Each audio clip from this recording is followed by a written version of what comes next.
toutes et tous et bienvenue dans le podcast Solitudiant, un podcast qui recueille la parole des personnes en situation de handicap.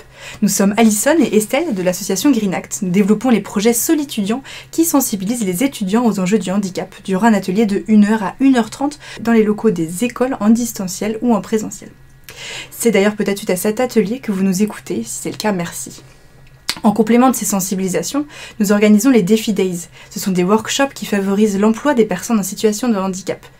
Le défi développe le lien entre les étudiants, les structures adaptées et protégées, EA, ESAT, TIH, et les entreprises partenaires. Si vous êtes intéressé pour participer à ce dispositif, n'hésitez pas à nous contacter. Nous remercions l'école de design de Nantes de nous accueillir aujourd'hui pour l'enregistrement de ce podcast. Nous avons l'honneur d'accueillir François, qui va partager avec nous son expérience et son point de vue unique sur la vie avec un handicap. François, merci beaucoup d'être avec nous aujourd'hui. Merci à vous les filles. Nous sommes ravis de te recevoir et d'en apprendre davantage sur ton parcours. Ensemble, nous allons explorer différents aspects de ta vie, les défis que tu as rencontrés, mais aussi les victoires et les moments de joie. Peux-tu te présenter comme tu le souhaites ? Bonjour à tous, je m'appelle François. J'ai 40 ans, je travaille à la FNAC de Nantes en tant que vendeur produits techniques. Merci. L'idée aujourd'hui, ça va être un petit peu de retracer ton parcours et donc on va organiser ce podcast en différentes parties et on voulait proposer un petit jeu, un petit quiz pour débuter un petit peu ce temps d'échange. À ton avis, en France, combien de personnes sont en situation de handicap ? Est-ce qu'on est ? Il y a des propositions pour t'aider. Est-ce que c'est une personne sur 2, une personne sur 6, une personne sur 10 ou une personne sur 100 ? Une personne sur 10 ? Alors, non, c'est une personne sur 6. Une personne sur 6. Ouais. En France, 12 millions de personnes sont en situation de handicap. Pourtant, seulement 7,6 millions de personnes sont déclarées auprès de la MDPH. 17,6% des Français sont en situation de handicap. Ok. Donc auprès de la MDPH, donc la maison départementale des personnes handicapées.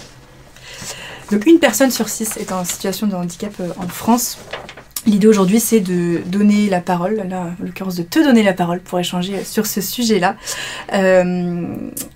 Quand tu étais, tu es en situation de handicap, est-ce que tu peux présenter peut-être le handicap que tu as pour qu'on soit plus clair ? Ouais.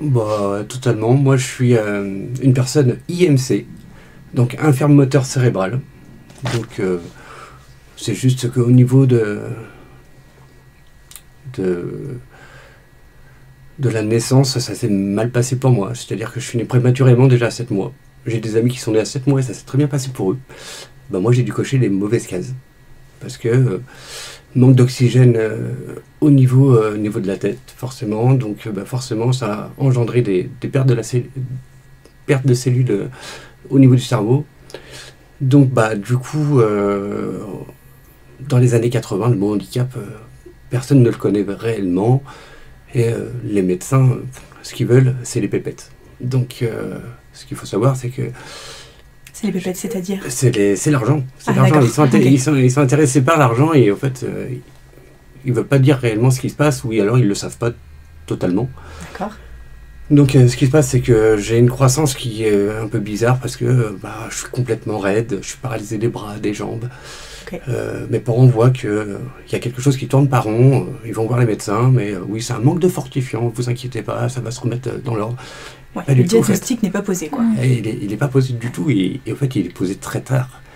Et même, je dirais trop tard, parce qu'en fait, j'aurais été pris à temps. Aujourd'hui, je marcherais peut-être avec une béquille, voire sans rien. Aujourd'hui, je suis embêté avec les béquilles, je suis avec le fauteuil. Alors certes, je ne suis pas le handicap le plus lourd, mais j'ai un handicap quand même. Et quand est-ce qu'il a été diagnostiqué, justement, cet handicap ?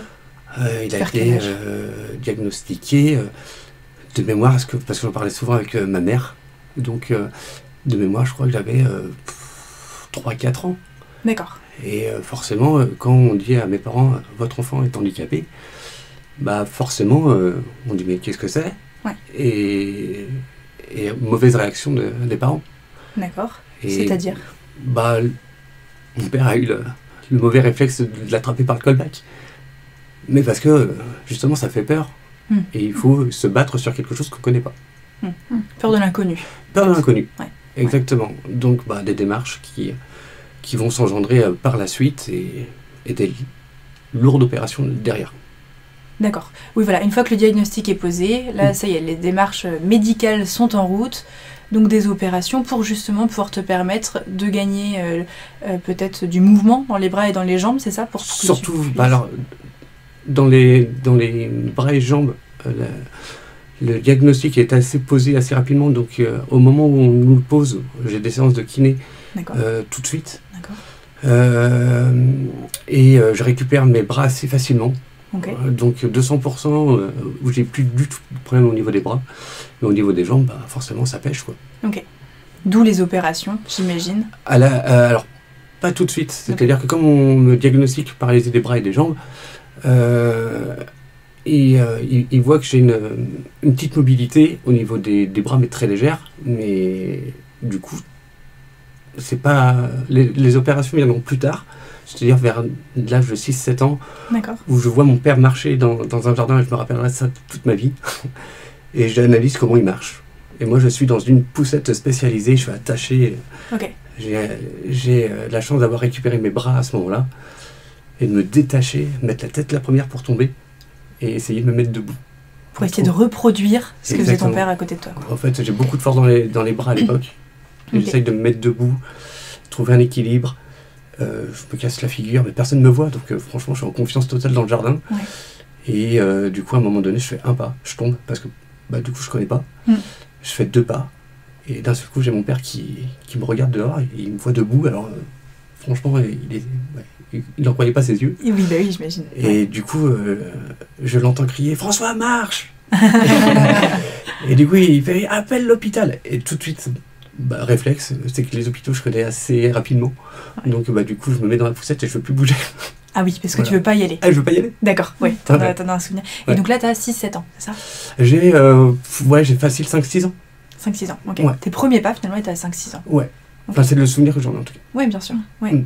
Ok. Et ça, je me rappellerai toute ma vie. Bah oui, j'imagine, quel souvenir marquant. Ouais. Donc là, tu fais tes premiers pas, j'imagine qu'après, il y a peut-être de la rééducation, Alors, la rééducation, oui, tout le temps, parce que de toute façon, il fallait, même si vous êtes paralysé ou quoi que ce soit, pour les articulations, il faut les faire bouger, D'accord. malgré tout. Oui. Et du coup, l'enchaînement des rééducations s'accélère un peu, forcément. Et surtout que on prend un rendez-vous pour voir le chirurgien, qui lui nous dit moi c'est plus de ma compétence, du coup je vais vous envoyer vers un autre confrère qui va prendre la relève. Et le jour où je vais voir les chirurgiens, j'en ai 10 autour de moi qui comprennent pas. En fait, ils prennent le carnet de santé, ils font c'est pas possible. Par rapport à tout ce qu'il a comme pathologie, Ouais. il devrait pas marcher. Ah, d'accord, ok. Ok. Et du coup, je suis en train de marcher. Oui, voilà, ouais. Ouais. Parce qu'aujourd'hui, donc comment est-ce que ça se passe? Tu marches, Oui. voilà. Mais tu parlais de fauteuil roulant. Ouais, parce que je travaille avec de mon fauteuil béquille. roulant, parce que D'accord. du coup, moi, la position debout statique me fatigue énormément. Ouais. Donc, du coup, je travaille avec mon fauteuil, Ouais. mais j'ai été opéré pour me mettre debout. Pour te soulager. En fait, le fauteuil, c'est Ah oui, pour me pour soulager. te soulager. Ouais, Et un ouais, confort, finalement, au quotidien. Dans tout le Totalement. travail. Ok. Mon fauteuil, à la base, il est là pour les longues distances. D'accord. ok. Je l'utilise jamais. J'essaye de toujours dépasser un peu les limites. Bon, je vieillis aussi, donc du coup, je fatigue un peu plus vite. Mais en soi, le fauteuil, il m'aide vraiment pour le boulot, Ok. que pour les longues distances. Et alors, avant de parler travail, si on Oui. revient un peu sur ton parcours d'étudiant, Oui. comment est-ce que tu t'adaptais quand tu étais étudiant et qu'est-ce que toi, tu mettais en œuvre en guise d'adaptation, mais aussi qu'est-ce que l'école a pu mettre en œuvre s'ils ont mis des choses en œuvre? Clairement, mon côté primaire, dans les années 80, personne ne veut de personnes en situation de handicap. Donc, en fait, il faut que mes parents fassent...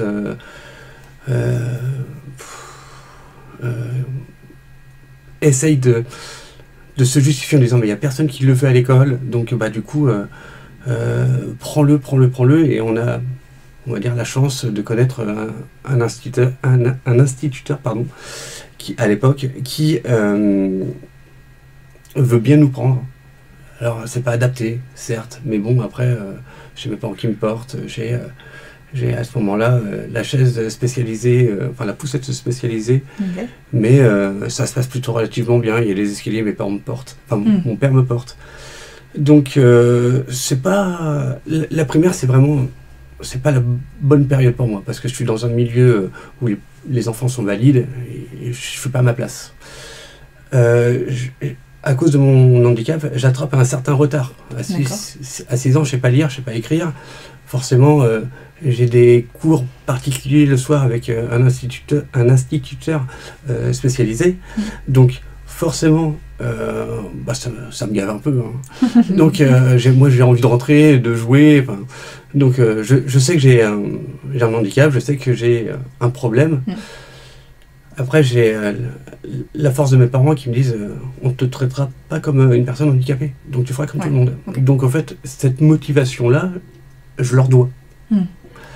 Donc, je me suis battu. Forcément, ça a pas mal d'échecs, mais c'est avec l'échec qu'on apprend.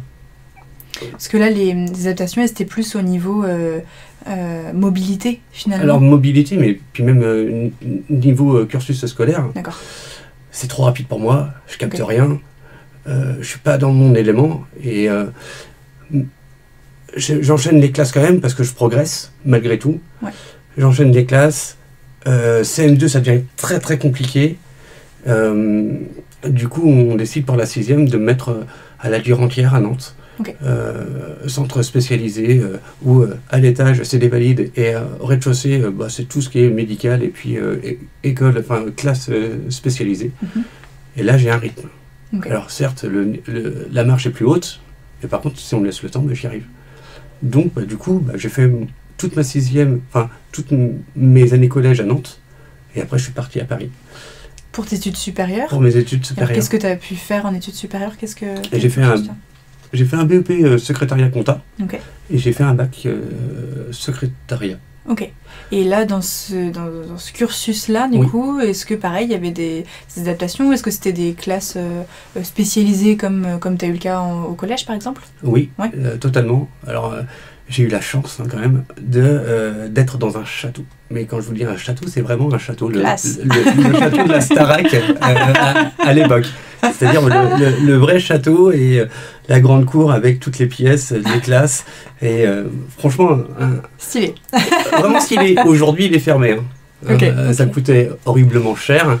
Et maintenant, tout a été fermé. Mais j'étais dans un cursus où je vivais dans un château. C'était quand même incroyable. Et le château était adapté?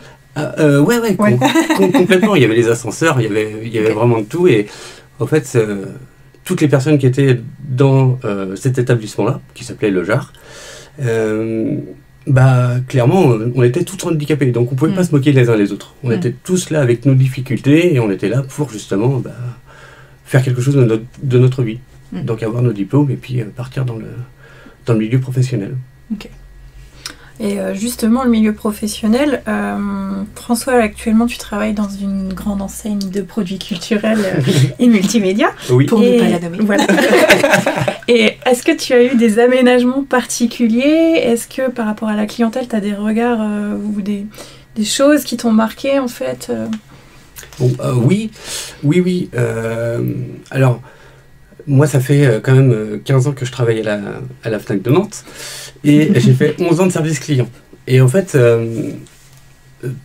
quand j'ai quitté mes études en 2006, donc je décroche mon permis, mon bac. Donc là, franchement, l'année 2006, tout me réussit. Donc c'est plutôt cool. Je me dis, il manque plus que l'emploi et on est bon. Et là, non.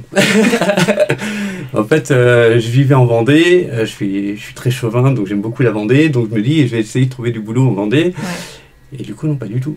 Donc en fait, j'ai galéré pendant quelques années. Et un jour, je trouve une offre sur Pôle emploi, qui s'appelait Pôle emploi à l'époque, et comme quoi il y a du bon. Je vois offre pour personnes à mobilité réduite, formation à la clé, et en fait, je remplis le dossier, et je me dis, allez, let's go. Et en fait, gros doute. Je me suis dit, non, en fait, ils vont jamais me prendre. Et en fait, j'ai posé le dossier, je fais, je le reverrai plus tard. Et en fait, je l'ai envoyé le lendemain. Je me suis dit, de toute façon, perdu pour perdu. Rien à perdre. Oui, voilà, c'est ça. Clair, Et du coup, en fait, même ma mère qui me soutient à ce moment-là, elle voit que ça fait 3-4 ans que j'essaye de trouver du boulot et en fait, il n'y a rien qui décroche au bout. Enfin, ouais. Et du coup, elle me fait tu perds du temps. Une offre de plus, une demande de plus. Une demande de plus, et en fait, la formation, je suis contacté pour faire la formation à Rennes. Okay. J'ai dit, ouais, les entretiens à Rennes, allez, pourquoi pas. Il pleut, je vais voir mes parents avant, et elle me fait, non, mais vas-y, ça fait trop de route, tu perds du temps pour rien. Et en fait, j'ai dit, non, mais je sais pas, je fais un petit truc, mais je dis, je pense que ça va le faire. Et en fait, heureusement, j'ai pas écouté mes parents. Parce que tout s'accélère, et puis, du coup, je rentre à la FNAC de Nantes en contrat de professionnalisation. Alors, je rentre en 2009. Alors, sur le milieu du handicap, entre 80 et 2009, il y a un grand changement, c'est-à-dire que on accepte un peu plus le handicap, mais on n'accepte pas pour autant. Hein. C'est-à-dire que je suis arrivé là-bas, on m'a dit, bon, pas de fauteuil, hein, les béquilles, d'accord, mais tu te feras engueuler comme tout le monde. Ok. J'avais l'habitude, c'est-à-dire que quand je passais des entretiens, de toute façon... Tu sentais, quand tu passais les entretiens, est-ce que tu sentais que c'était un frein, ton handicap ? Ah oui. Est-ce qu'on te le disait concrètement ? Ou est-ce que... Alors, ressenti, ouais. Un ressenti. Sûr. Ah, bien sûr. À un moment donné, je trouve pas d'emploi, donc je me dis, allez, je tente le McDo. Franchement, j'ai rien à perdre, McDo. Je me pointe à l'entretien, mais c'est tellement drôle. Elle me voit arriver, et en fait, elle se dit, mais qu'est-ce qu'il fait? C'est pas lui quand même. Eh ben si, c'était moi. Ouais. Et en fait, tout le long de l'entretien, je l'ai regardé, elle m'a regardé, elle m'a pas décroché un mot. Et à un moment donné, ça a pris 30 secondes. Hein. J'ai dit, écoutez, moi je suis pas là pour vous faire perdre votre temps et je suis pas là en train de perdre mon temps non plus. Ouais. Donc je vois que vous êtes gêné, je vais partir. Et je suis parti. Et est-ce que tu as une RQTH, j'imagine ? Oui. Ouais, donc reconnaissance qualité de travailleur handicapé. Oui. Est-ce qu'elle était inscrite sur ton CV ou pas forcément ? Et auquel cas les gens la prenaient entre guillemets à l'entretien ? J'ai tout testé, c'est-à-dire que pour mon parcours professionnel, je me suis fait aider de la mission locale de Pouzauges en Vendée qui me disait vas-y, à l'aide de motivation, on va essayer de te trouver du boulot, il y en a un. Je remplissais le truc, mais je mettais, je suis handicapé, alors j'ai la RQTH, et en fait, personne ne me répondait. Et on a inversé le truc en disant, on ne met plus rien. Et après, on voit comment ça va réagir. Ça réagissait plutôt mal. J'ai eu plein d'emplois où on me disait, non mais il y a des escaliers, on ne peut pas vous prendre. Mais vous avez des compétences. Non mais les escaliers, je peux les monter, je peux les descendre. Donc en fait, il n'y a pas de blocage. Non mais les toilettes ne sont pas accessibles. Ah, c'est ça le deuxième argument. J'ai fait, mais non, mais on va arrêter. C'est soit vous me prenez, soit vous me prenez pas. Non, ça va pas être possible. Bon, voilà. Autant dire les choses franchement et on arrête de tourner autour du pot. Donc ça, c'est en 2009. À peu près ce temps-là des entretiens où justement... Pendant 4 ans. Pendant 4 ans, franchement, je tourne sur des formations pour m'occuper. J'ai un petit emploi, histoire de dire, voilà, c'est un CDD, mais ça va pas aller plus loin. C'est juste remplir le CV en disant, j'ai arrêté en 2009, mais pendant 4 ans, j'ai fait ça. Et j'ai pas d'expérience plus que ça. C'est pour ça que quand je vois à la FNAC poste exclusif pour les personnes à mobilité réduite, je dis, mais j'y connais rien en commerce. Et contrat de professionnalisation, on va tout m'apprendre. De toute façon, ok, avec le bagou que j'ai.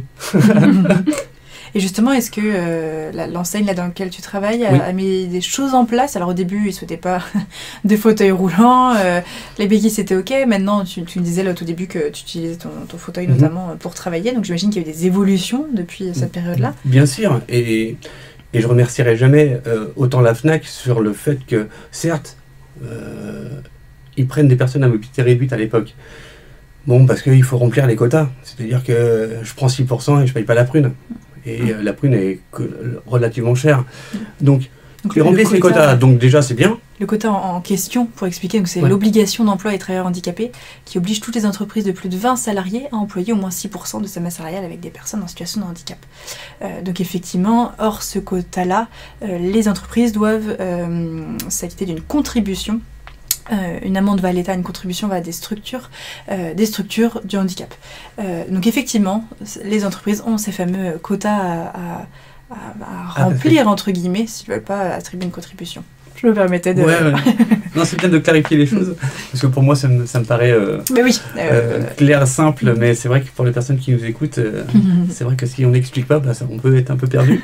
Donc, la FNAC remplit son petit quota, et puis du coup, moi je suis en caisse, hein, donc c'est-à-dire que je suis assis, je fais bip bip sur la caisse et tout va bien. Donc en fait, le handicap ne se voit pas. D'accord. Donc jusqu'à là, il n'y a pas de raison de s'alarmer. Je fais de la caisse, un an après je fais de l'adhésion, et l'adhésion forcément on se met un peu debout, et puis là du coup les personnes, enfin les clients en l'occurrence vous voient et vous disent « Ah mais c'est bien ce que fait la FNAC, ils embauchent des personnes comme vous ». Et en fait moi j'aime beaucoup rire de mon handicap, donc du coup je fais « Oui, ils embauchent beaucoup de personnes qui ont des lunettes ». Ouais. Non, il me fait, c'est pas ça. J'ai fait, oui, mais vous inquiétez pas, j'ai compris. Et ils aiment beaucoup insister. Le côté, on va dire, négatif de ces remarques-là, c'est qu'ils cherchent tout le temps à savoir ce qui vous arrive. D'accord. J'ai un frère comme vous. Je suis médecin, vous pouvez me dire ce que vous avez? Non, mais vous n'êtes pas mon médecin référent, donc ça ne m'intéresse pas. Voilà. Ouais, voilà. Ça, c'est les petites choses négatives. Et puis en 2020, j'ai changé de poste. Donc là, je suis vendeur produits techniques depuis maintenant 5 ans. Enfin, ça va être ma 5e année. Et là, par contre, le fauteuil, il se voit bien. Hein. Puis là, du coup, j'en rigole. Et maintenant, c'est rentré dans les mœurs. C'est-à-dire qu'avant, où on posait la question une fois par semaine en disant « Qu'est-ce qui vous arrive ?» Maintenant, je ne l'ai plus. Et quand je l'ai, je les renvoie un petit peu boulés. Une fois par semaine, quand même, ça avec quelqu'un qui demandait. C'est beaucoup. Hein. C'est beaucoup. Je ne pensais pas autant. C'est beaucoup. Donc là, on s'est intéressé à ta vie scolaire étudiante, ta vie professionnelle, et maintenant, si on s'intéresse un peu à tout ton quotidien, tout le reste, donc ta vie sociale, culturelle, sportive, comment est-ce que ton handicap impacte justement cette vie quotidienne? Ceux qui sont touchés par le milieu du handicap le seront autant que moi, c'est-à-dire qu'on se réveille avec les douleurs. On vit avec la douleur, c'est-à-dire que aujourd'hui, si je me fais mal, je vais être un peu plus résistant, parce que je vis avec une certaine douleur qui me forge. Là où je vais être, entre guillemets, le mieux, c'est quand je dors, et encore, parce que même la nuit, je suis dérangé.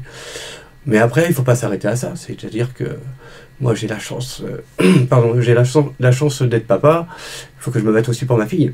C'est-à-dire que si je lâche tout du jour au lendemain, elle va voir un papa qui lâche tout du jour au lendemain, alors que justement, je veux faire de mon handicap une force.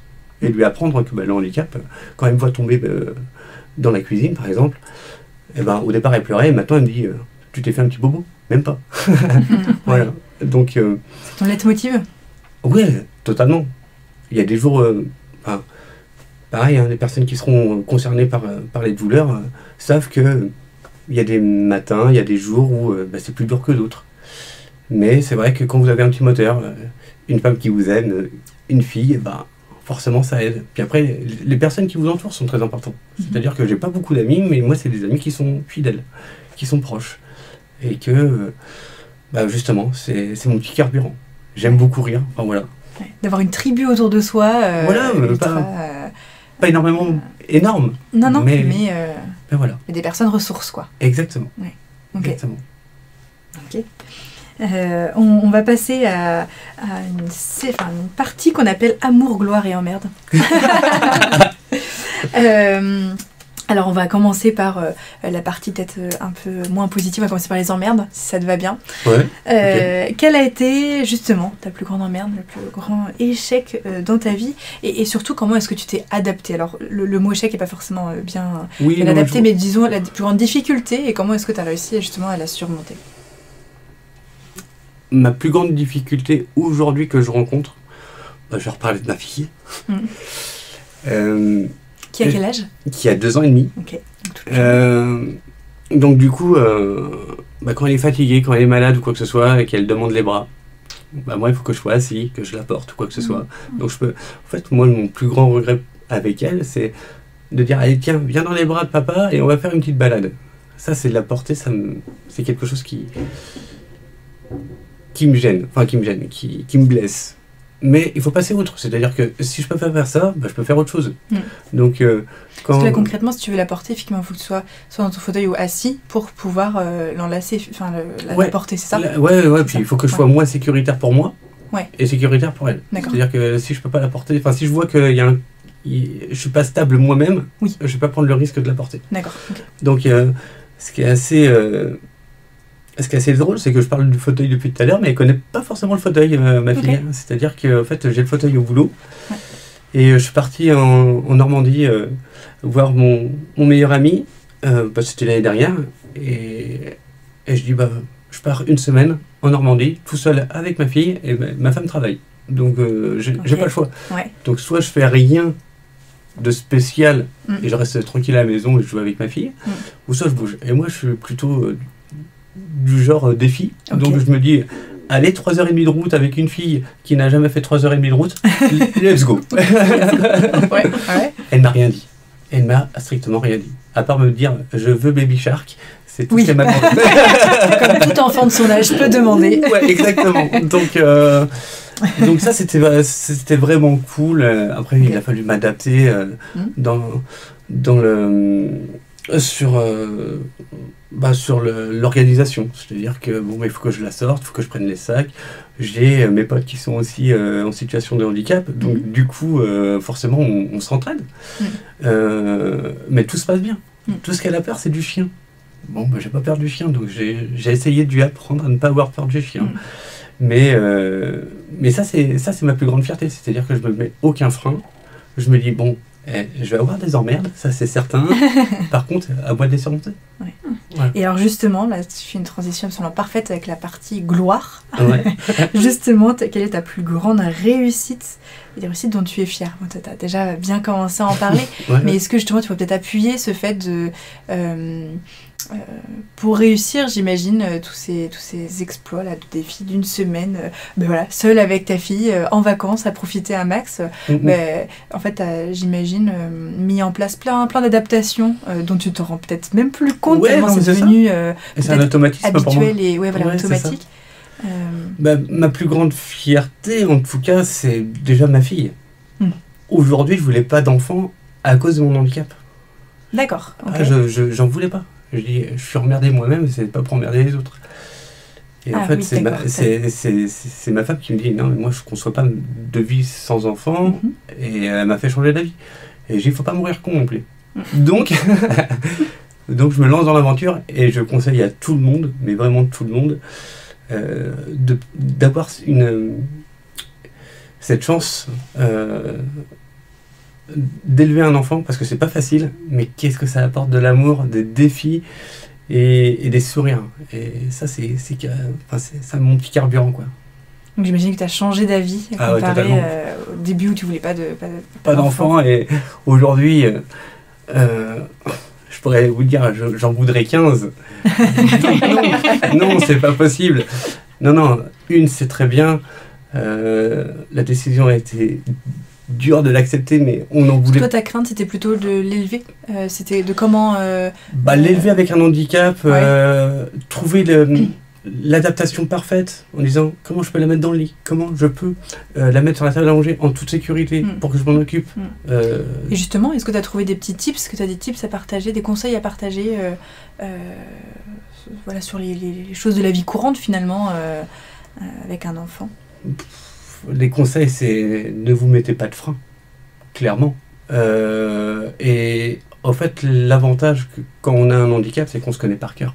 On sait nos limites, on sait de quoi on est capable et ce qu'on est moins capable ou pas du tout.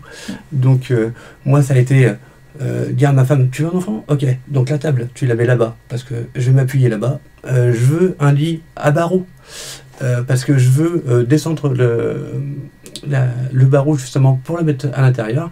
Sans ça, il n'y a rien, quoi. Donc en fait, elle veut un enfant. Elle m'a fait changer d'avis. Après, c'est une question d'équipe, c'est-à-dire que elle s'adapte aussi. Voilà.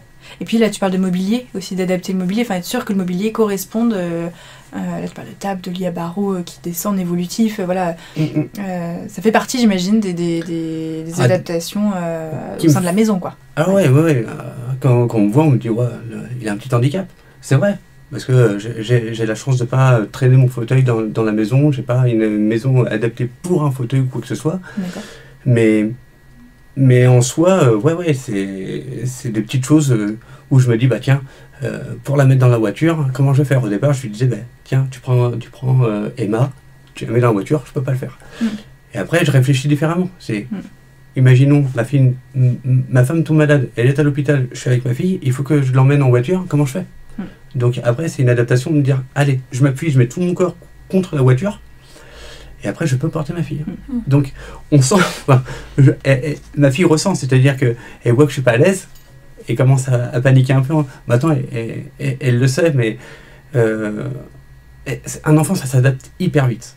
Hyper vite. Et ça, c'est la plus grande réussite. C'est-à-dire qu'il faut tenir la tête. D'un seul coup, elle dit, bon, ben, je vais tenir ma tête toute seule. Mais elle le fait assez rapidement. Top. Au niveau de la partie amour, est-ce que dans ton entourage, ton handicap est bien accepté, bien compris au niveau de la famille, des amis, des collègues? Oui, alors de toute façon, au niveau de la famille, il n'y avait pas trop le choix.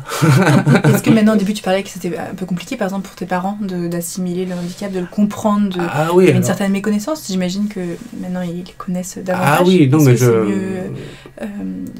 est-ce que c'est mieux compris et accepté, justement? Alors ça, c'est la question qu'il faudrait leur poser.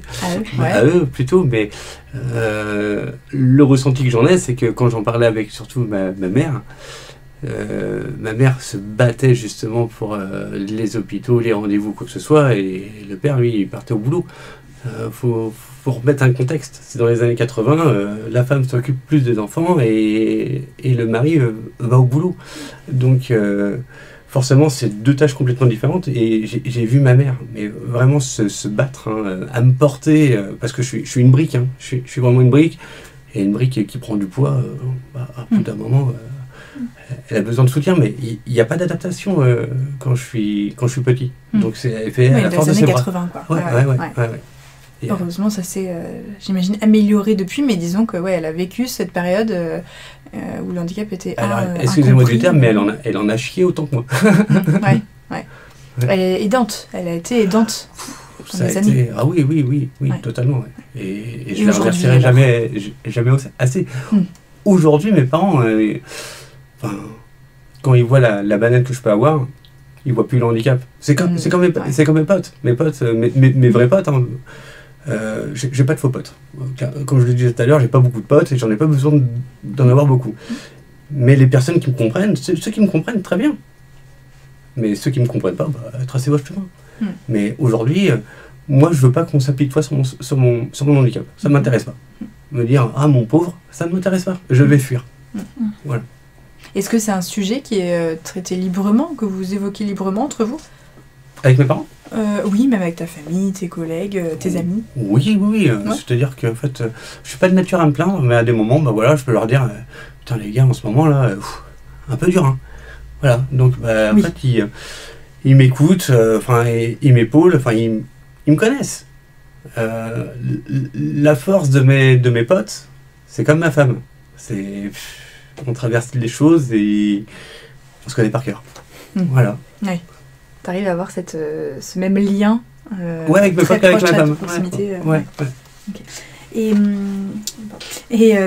quel message est-ce que tu souhaiterais partager aux auditeurs qui nous écoutent, aux étudiants justement qui participent notamment au projet Sous étudiant? Qu'est-ce que tu aimerais partager comme info, comme conseil? Franchement, aussi. Le seul conseil que je peux donner, c'est battez-vous quoi qu'il arrive. Au fait, à un moment donné, faut être dans le mal pour être dans le bien. Donc même si le bien, à un moment donné, ça dure que, je dis n'importe quoi, 2 jours, et on est dans le mal pendant 45 jours, il y a des gens qui nous aident. Forcément, autrement on serait pas là. Donc, rien que pour eux, déjà, il faut se battre. Voilà. Et moi, justement, j'ai une énergie débordante, donc je me battrai jusqu'au bout. Et là, par exemple, est-ce que tu aurais un conseil à donner aux étudiants qui sont en situation de handicap? Un conseil au niveau d'adaptation, ou même dans leur vie quotidienne?